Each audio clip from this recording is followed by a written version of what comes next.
নমস্কার বন্ধুরা, কেমন আছো সকলে? আশা করছি তোমরা সবাই অনেক ভালো আছো। আমার আজকের রেসিপি হলো সর্ষে ইলিশ। সামনেই আসছে জামাই ষষ্ঠী, আর পাতে যদি এক টুকরো ইলিশ না পড়ে তাহলে জামাই ষষ্ঠীটা কেমন অসম্পূর্ণ লাগে, কি তাই না? সেই জন্যই ভাবলাম বাজারে চলে আসি, একটা ইলিশ নিয়ে যাই আর তোমাদের সাথে সুন্দর একটা রেসিপি শেয়ার করি। রেস্টুরেন্টে যেইভাবে সর্ষে ইলিশ বানানো হয় ঠিক সেই রেসিপিটাই আজকে আমি তোমাদের সাথে শেয়ার করব। বাজারে ইলিশের দাম কিন্তু 700 টাকা করে কিলো, আর আমি একটা মাঝারি সাইজের ইলিশ মাছ নিয়েছিলাম যেটার ওয়েট হয়েছিল 500। তো এখানে আমি ইলিশ মাছ 500 গ্রামের মতো নিয়েছি, যেটাকে পরিষ্কার করে প্রথমে ধুয়ে নিতে হবে। ধুয়ে নেবার পর কিন্তু এটাকে আমরা ম্যারিনেট করব। ম্যারিনেট করার জন্য এখানে আমি 1 চামচ হলুদ গুঁড়ো ব্যবহার করলাম,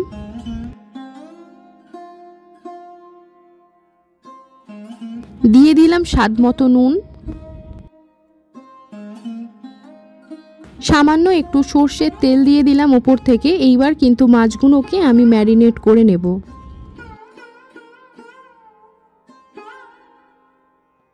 মাছগুলোকে ভালো করে ম্যারিনেট করে নিয়ে আমি কিন্তু কিছুক্ষণ চাপা দিয়ে রেখে দেব, মানে রেস্টে রেখে দেব মাছগুলোকে।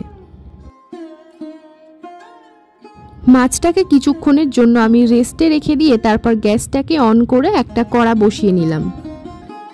এইবার আমি দিয়ে দেব সর্ষের তেল। প্রথমে ভেবেছিলাম মাছগুলোকে কাঁচাই রান্না করব, কিন্তু ইলিশের তেল ছাড়া তো পাতে চলে না, তাই জন্যই ভাবলাম মাছগুলোকে ভেজে নিই। তো এইবার দেখো আমি মাছগুলোকে এখানে ততক্ষণ ভাজবো। আমি এখানে কি মশলা নিচ্ছি সেইগুলো আমি তোমাদেরকে দেখিয়ে দিচ্ছি। নিয়ে নিয়েছি 2 চামচ পোস্ত, 1 চামচ তার হাফ চামচ নিয়ে নিয়েছি সাদা সর্ষে, 1 চামচ কালো সর্ষে আর কাঁচা লঙ্কা নিয়ে নিলাম। কাঁচা লঙ্কা, রসুন, কালো সর্ষে, সাদা সর্ষে, তার সাথে দিয়ে দিলাম পোস্ত। মশলা আমি কি নিয়েছি সেটা তোমাদেরকে দেখিয়ে দিলাম। দেখো অন্যদিকে মাছটা কিন্তু একটা পিঠ ভালো করে ভাজা হয়ে গেছে। মাছটা কিন্তু এখানে আমি খুব হালকাভাবে ভাজিনি, বেশ কড়া করেই কিন্তু মাছটাকে আমি এখানে ভেজে নিয়েছি উল্টে পাল্টে।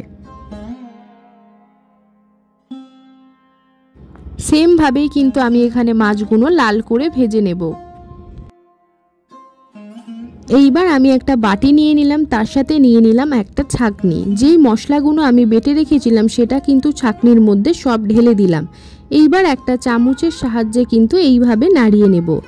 এতে করে কি হবে, সর্ষের যে সেল বা খোসাগুলো আছে সেটা কিন্তু ছাঁকনির ওপরে খুব সহজেই চলে আসবে। ইলিশ মাছটা যখন আমরা রান্না করব তখন কিন্তু গ্রেভিটা খুব স্মুথ হবে। এইটাই কিন্তু রেস্টুরেন্টের মেন খাসিয়াত, বা এইভাবেই কিন্তু তারা সর্ষে ইলিশটা বানায়।